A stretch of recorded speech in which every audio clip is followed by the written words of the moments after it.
Clipping rabbit nails is not always the easiest thing.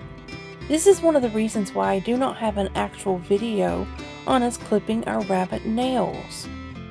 With two people, one holds the rabbit in position and the other clips the nails. Some may think one or the other is easier, but in all actuality, they both can be very difficult.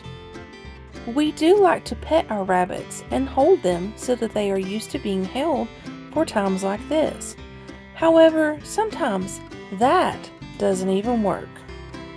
Your arms may be clawed to pieces if you don't do it accurately, or you may clip too much of the nail and cause them to bleed. We actually learned a trick when doing this, and it has helped a lot.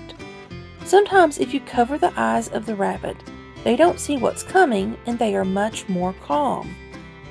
But the thing that has helped us the most is that we like to wrap them in a towel and keep them very tightly bound, with the exception of one foot that we are working on.